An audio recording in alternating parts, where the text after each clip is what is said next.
Nessa jornada de estudo da Bíblia, em que estamos no Reavivados por Sua Palavra juntos, lendo a Palavra de Deus, chegamos hoje ao final do livro de Naum.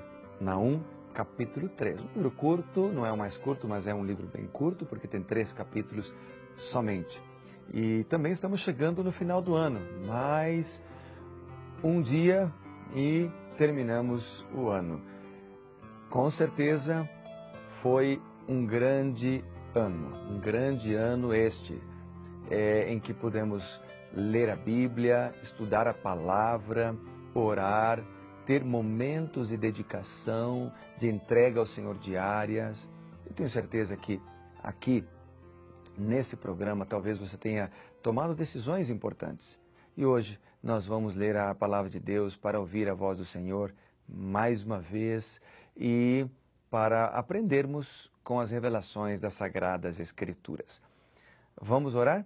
Quero pedir então agora a bênção do Senhor, sabedoria, para que possamos seguir avançando na compreensão da sua palavra. Oremos juntos. Querido Pai e bondoso Deus, ao lermos a palavra sua, dá-nos mais uma vez a tua sabedoria e para que possamos compreendê-la e praticá-la, nós oramos em nome do Senhor. Amém. Bem, aqui nós encontramos em Naum 3 a ruína completa de Nínive. Interessante porque nós temos um livro da Bíblia, que é o livro de Jonas, que ele fala da salvação de Nínive, e aqui nós encontramos a ruína de Nínive, o que nos leva nos ensina, por exemplo, que essa ideia de uma vez salvo para sempre, não é um ensinamento bíblico. Nós precisamos cada dia buscar o Senhor, cada dia adorar a Deus, cada dia renovar nosso compromisso, cada dia buscá-lo, porque os atos de justiça de ontem não nos salvarão hoje. Assim também como os atos de corrupção, de pecado do passado, não necessariamente nos levarão à perdição hoje. Porque para Deus o passado já foi. O futuro ainda não chegou em nossa vida. Para Deus o que vale é o hoje, é o dia de hoje. É por isso que Mateus 6,33, por exemplo, diz buscar em primeiro lugar o reino de Deus. É uma questão diária, primeiro lugar, cada dia. Hoje, diz Hebreus capítulo 3, se ouvirdes a sua voz. Então, hoje é o dia de buscarmos a Deus, hoje é o dia de fazermos decisões e hoje é o dia de entregarmos tudo o que somos e temos nas mãos dele. Não precisamos temer se nós confiarmos no Senhor. Vamos ler o verso 1, do verso 1 até o verso 7. Diz assim: Ai da cidade sanguinária, toda cheia de mentiras e de roubo, e que não solta a sua presa. Eis o estalo de açoites e o estrondo das rodas, o galope dos cavalos, os carros que vão saltando, os cavaleiros que esporeiam, a espada flamejante, o relampejar da lança e multidão de transpassados, massa de cadáveres, mortos sem fim. Tropeça gente sobre os mortos, tudo isso por causa da grande prostituição da bela encantadora meretriz, da mestra de feitiçaria que vendia os povos com sua prostituição e agentes com as suas feitiçarias. Eis que estou contra ti, diz o Senhor dos Exércitos. Levantarei as abas da sua saia sobre o seu rosto e mostrarei às nações a tua nudez e os reinos as tuas vergonhas. Lançarei sobre ti imundícias, tratar-te-ei com desprezo e te porei por espetáculo. Há de ser que todos os que te virem fugirão de ti e dirão: Nínive está destruída. Quem terá compaixão dela? De onde buscarei os que te consolem? Bem, aqui nós temos então, dos versos 1 até os versículos 7, retratando a grande maldade de Nínive e por que o juízo de Deus foi merecido por aquela cidade corrupta. Nínive é retratada como uma cidade sanguinária no versículo 1, pois seus reis não procuravam a paz, mas estavam constantemente em guerra. Eles se gabavam de fazer o sangue do inimigo correr como rios. Sabe, no verso 2 escreve novamente as cenas de julgamento de Nínive e no verso 4 deixa claro a razão do julgamento. A idolatria, a superstição, a maldade de Nínive. Dos versos 5 até o 7, Nínive comportou-se como ali chama de uma meretriz, e agora recebeu o castigo merecido, o qual consistia em expor-se em público, servindo de exemplo às nações e reinos, enquanto o santo Deus descobriu sua nudez e expôs sua vergonha. Dos versículos 8 em diante, encontramos então o destino, encontramos então a aplicação do juízo. Diz assim: és tu melhor do que Amon, que estava situada entre o Nilo e os seus canais, cercada de águas, tendo por baluarte o mar e ainda o mar por muralha? Etiópia, Egito eram sua força e esta, sem limite, Put, Líbia, o seu socorro. Todavia ela foi levada ao exílio, foi para cativeiro, também os seus filhos foram despedaçados nas esquinas de todas as ruas, sobre os seus nobres lançaram sortes e sobre os seus grandes foram presos com grilhões.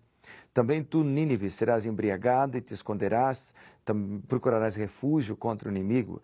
Todas as tuas fortalezas são como figueiras com figos temporãos que se sacodem, caem na boca do que os há de comer. Eis que as suas tropas no meio de ti são como mulheres, e as portas do teu país estão abertas de par em par aos teus inimigos. O fogo consome os teus ferrolhos. Então aqui aparece o destino de Nínive, que será como Noamon. Aparece essa expressão aqui, Noamon, no verso 8. Noamon era uma cidade egípcia conhecida como Tebas, também pelos gregos. Tebas havia sido conquistada pelos assírios 51 anos antes desta profecia. Então, no verso 9 e 10, diz assim: apesar da sua força e de seus aliados, Tebas caiu. Tebas caiu. E dos versos 11 até o 13, o julgamento de Nínive seria tão merecido, tão completo como o de Tebas, porque ela era mais perversa ainda que essa cidade mencionada. O versículo 14 até o 19, que daí são a última parte do capítulo, dizem assim: tira água para o tempo do cerco, fortifica as tuas fortalezas, entra no barro, pisa a massa, toma forma para os ladrilhos. No entanto, o fogo ali te consumirá. A espada te exterminará, consumir-te-á como gafanhoto, ainda que te multiplicas como gafanhoto, te multiplicas como a locusta. Ainda que fizesse os teus negociantes mais numerosos do que as estrelas do céu, o gafanhoto devorador invade e sai voando. Os teus príncipes são como gafanhotos, teus chefes como gafanhotos grandes, que se acampam nas sebes nos dias de frio, em subindo o sol voam embora, e não se conhece o lugar onde estão. Os teus pastores dormem, ó rei da Síria, os teus nobres dormitam, o teu povo se derrama pelos montes e não há quem o ajunte. Não há remédio para a tua ferida, a tua chaga é incurável, e todos que ouvirem a tua fama baterão palmas sobre ti, porque sobre quem não passou continuamente a tua maldade? É uma pergunta. Então, todos os esforços de Nínive para resistir ao ataque seriam em vão, porque Deus já havia decretado a sua queda. Seu pecado tinha raízes profundas demais para ser curado. Não é que Deus não possa perdoar, não é que Deus perdoa qualquer pecado, não importa a sua profundidade, mas é que aqui, nesse caso, Nínive, a oportunidade, digamos, já havia passado. Depois de muitas oportunidades, ela não se arrependeu, ela não buscou a misericórdia divina e agora deveria receber a sua ira. Deixemos que nações e indivíduos observem, diz o texto, e aprendam com Nínive. Nem todos os profetas são bem conhecidos, apreciados ou vistos como úteis. Muito pouco se sabe acerca de vários profetas no mundo bíblico. Naum é um desses profetas, assim chamados profetas menores, né? Porque seus livros são curtos, apesar de trazerem mensagens importantes, obviamente. Embora as palavras de Naum, então, trouxessem esperança a Israel, elas não foram bem recebidas, por exemplo, pelos assírios. Jonas, na sua época, teve mais êxito, né?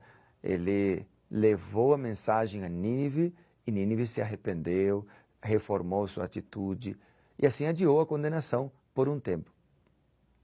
O problema é que os assírios retornaram aos seus hábitos de pecado, retornaram aos seus hábitos de crueldade e agora receberam a mensagem de condenação que foi apresentada pelo profeta Naum. Há várias lições espirituais. Primeiro, Deus controla todas as coisas, controla as nações, controla, enfim, os líderes, Ele coordena tudo. Número 2, Deus graciosamente concede liberdade às pessoas para que cooperem com seus santos princípios e vivam uma vida correta. Número 3, a maldade um dia será castigada, porque cada um colhe o que plantou. E a justiça prevalecerá no final.